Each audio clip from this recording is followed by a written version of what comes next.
Hi guys! Today we're going to make a paper plate macaw.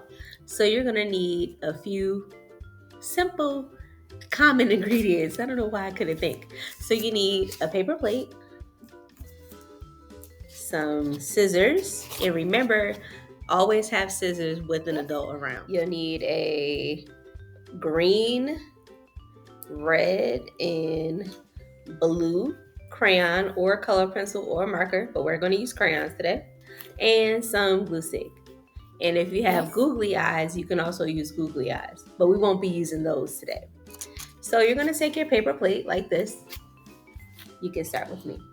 And you're going to fold it in half. So that means that the two edges Mommy, are going to like fold. A taco. It's going to look like a taco. That's right. So you're going to crease it like this. There you go. Great job. Wow. So you're going to fold it like that. Go ahead. Continue to fold it. There you go. Just press it like that. Okay. And then now, like the D. So you need you're going to open up the plate. And now you're going to cut it in half.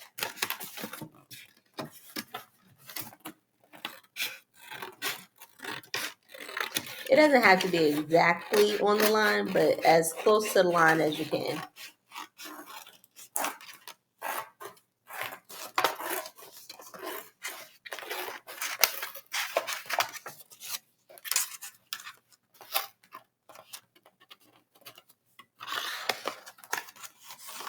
There you go. And then sometime if it gets tricky, you can hold it and cut it from there.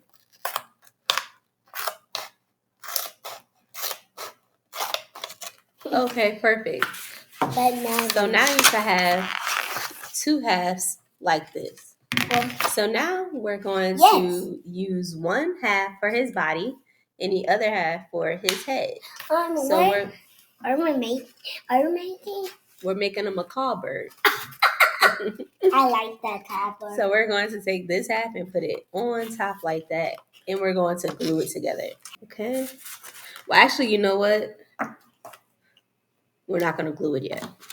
Okay. So we're going to now take our red, and we're going to make a pattern with red, yellow, and blue. And then we'll glue it later. Just realize that that'll be a little bit easier. Okay, Mommy. I want that. Okay. All right, ready? Yeah. So we're going to color his body. We're going to start with red. Right? Okay. Start with red.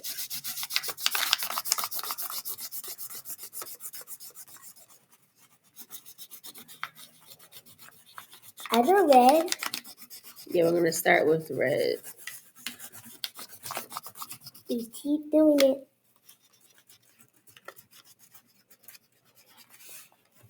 Try to only color this much red. No, you can, it's okay. You can keep going. Just go to like right there. So color this part red.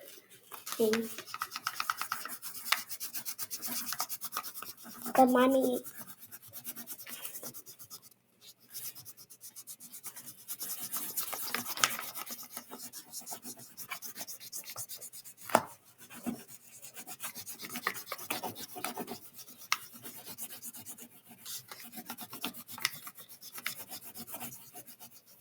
And you can take your time and color it in nicely so it'll look nice.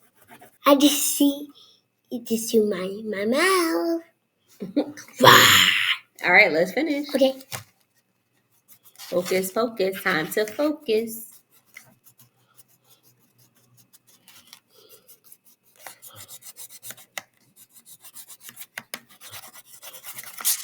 The macaw bird has 3 colors. He has red, yellow, and blue. Okay. All right. The next color is yellow. Now, I don't remember if it's yellow or blue, but hey, it's our creation, so we can be a little creative, right? So I'm going to go with blue next. I'm not taking blue. I don't want to take this blue. Okay. Yeah, I don't know what it is. So we're going to divide this into thirds. So this is red, and then the second part is blue. Woohoo! And it's going to be a darker blue that we use.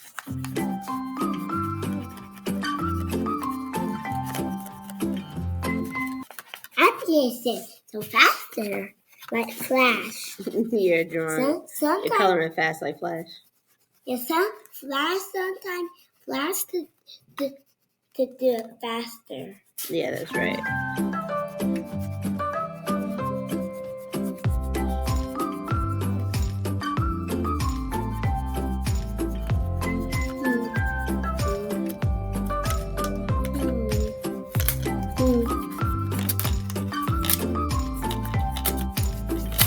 Bro, what's going on with this?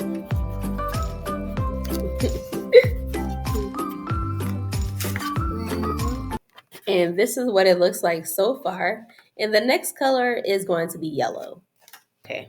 And I'm going to use a golden yellow. What? I just yellow. I just see this. I just see yellow. I'm making rainbow. I'm mixing it up, then to dark green.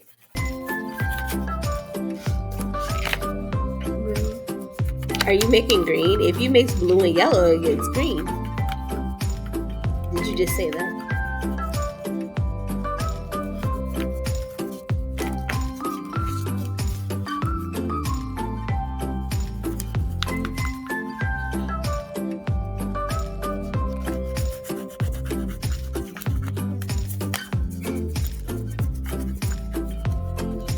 See, I told you it's green. So this is what we have so far. This is going to be his body or her body. And now we're going to make the head. Well, I'll just color it. But you can still finish coloring if you want to. Or are you finished? Yeah. You're finished? Yeah. Alrighty. This time I'm done the coloring. Thank you. Right. So we're going to pick a portion of it to be the beak. It doesn't matter if you choose left or right. I am going to choose the right side. And the beak is kind of like a yellow color. So I'm going to color it. So I'm going to make a line. I don't know if you can see it. A line like that. So that I can color this portion yellow.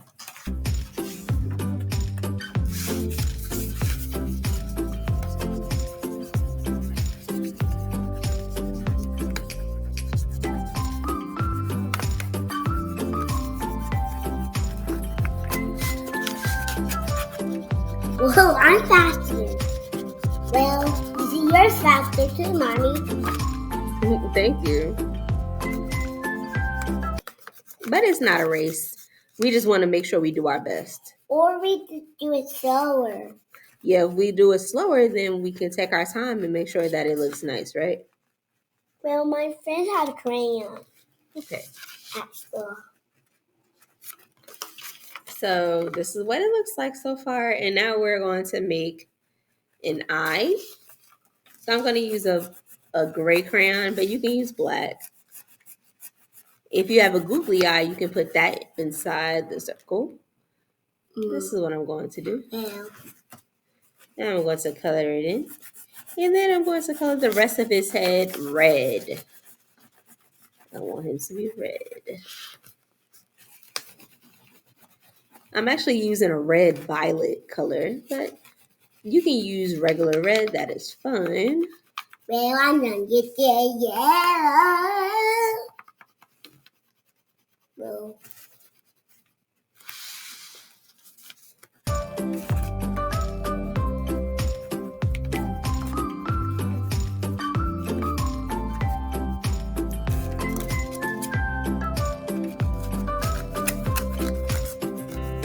How you going over there? How's it going? Good. Good, okay. Sorry, it's when the shotgun body sees her playing. Okay. Yeah, we always check on our friends. Yes, and family. And our family, that's right.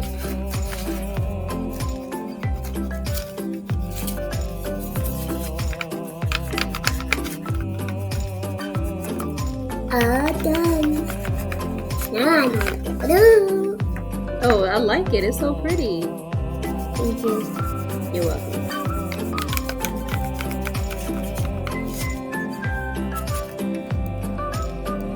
Make sure you give your macaw bird an eye so you can see. Okay. I'm gonna get black. Black, okay. Well, Mom, you didn't draw. Are you drawing a mouth for it? So this is the beak, and the beak is the bird's mouth. So their mouth looks a little bit differently than ours.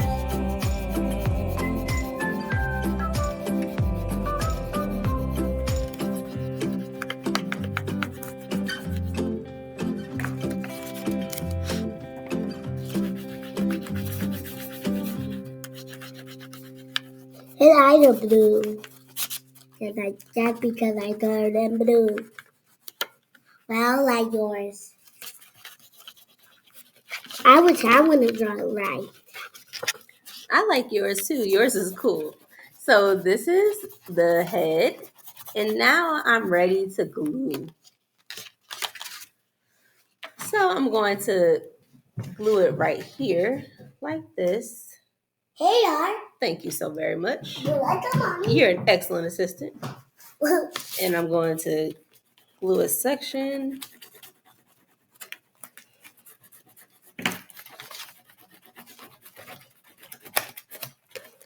And press down hard so that I can stay. And this is it. Yeah, that's pretty. And don't forget to share it to the group.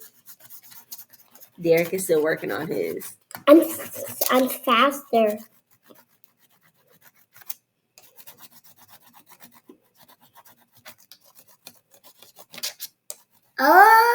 Oh yeah. All right, you ready to glue? Yeah.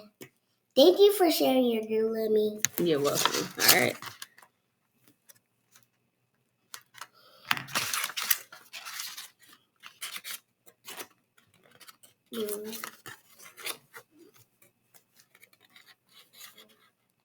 Excited. I think it's good. Oh, wait, no. Okay, hold on.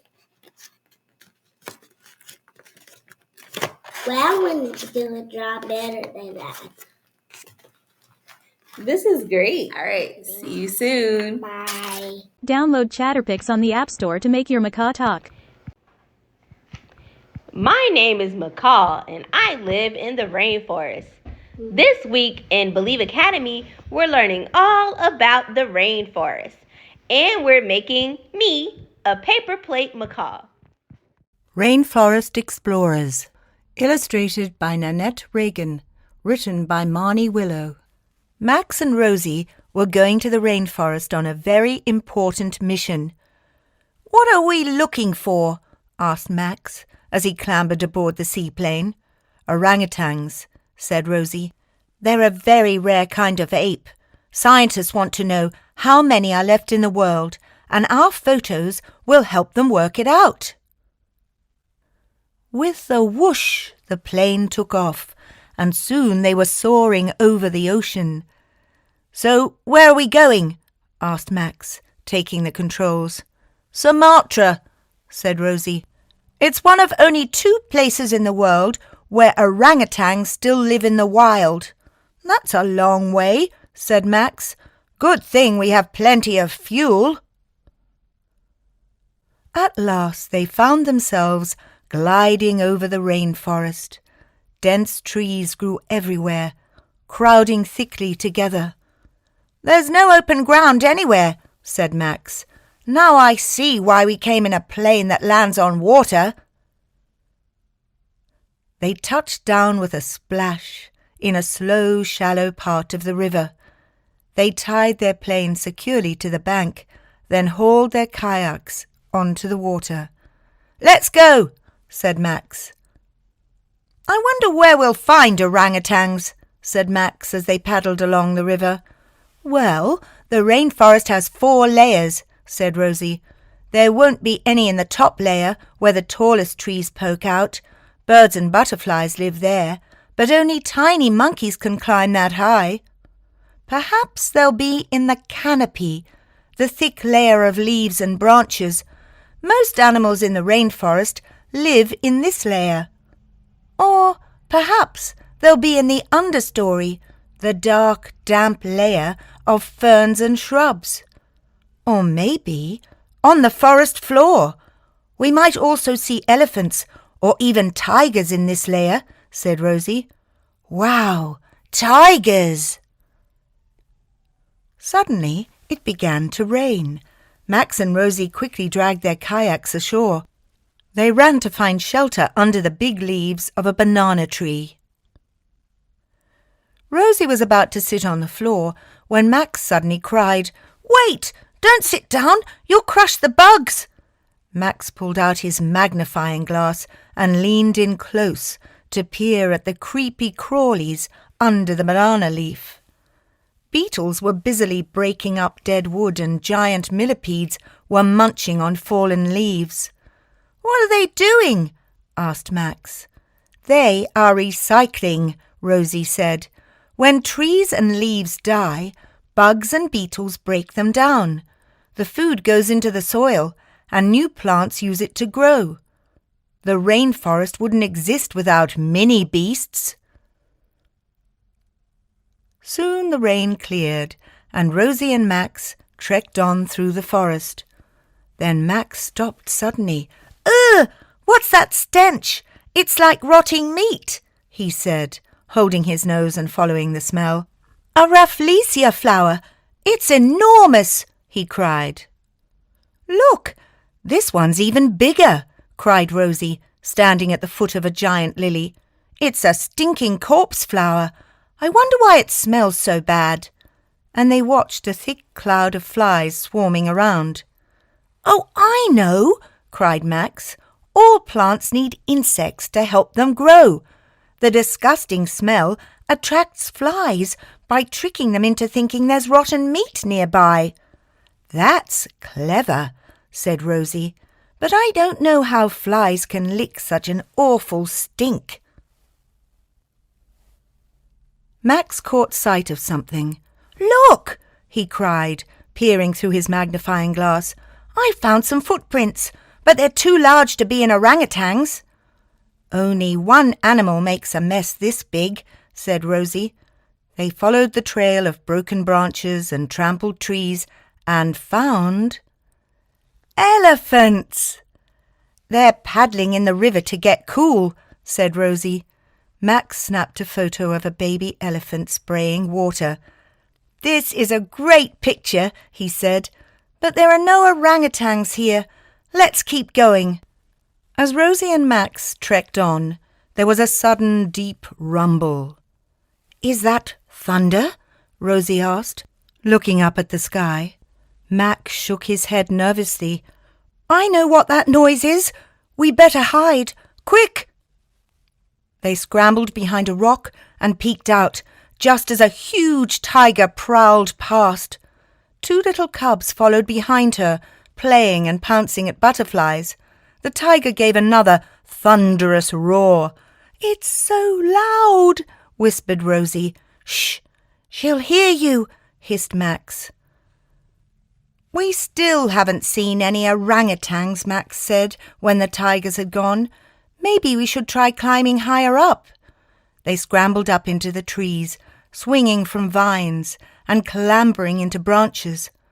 With one last heave, they reached the tall treetops, far above the ground.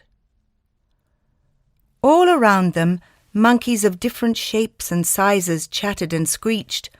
One monkey, with a long, droopy nose, started combing through Rosie's hair.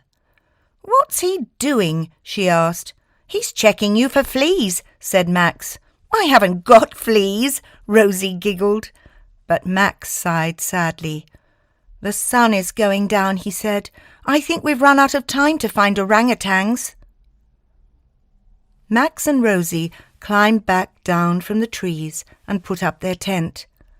As night fell, tiny lights twinkled in the trees. "Fireflies!"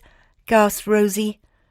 The daytime creatures had all gone to sleep, and now the nocturnal animals were waking up. "Watch out!" cried Rosie. A huge creature with great big wings swooped down over Max's head. "What was that?" Max asked. "A flying fox," said Rosie. "Except it's not a fox, it's a giant bat." Max stared open-mouthed as the bat flapped away. At last Max and Rosie curled up in their sleeping bags. "We've seen so many amazing things," said Max, yawning. "I don't mind that we couldn't find any orangutans." At sunrise, Max and Rosie heard a strange tapping noise coming from just outside their tent. They crawled out to see what it was. "Orangutans!" the both gasped. At the foot of the tree, an orangutan sat and cracked nuts, using a rock as a hammer. Around her, young orangutans played and swung from the trees. When they saw Max and Rosie, the young orangutans dropped down from the canopy and clambered towards them. "Say cheese," said Max as he took a photo. The orangutans screeched with laughter when they saw the picture. At last the orangutans swung away through the treetops. "I was starting to think we'd never find any orangutans," Max said. "They are very rare and getting rarer all the time," said Rosie, as the two explorers started making their way home. "We're lucky to have found them."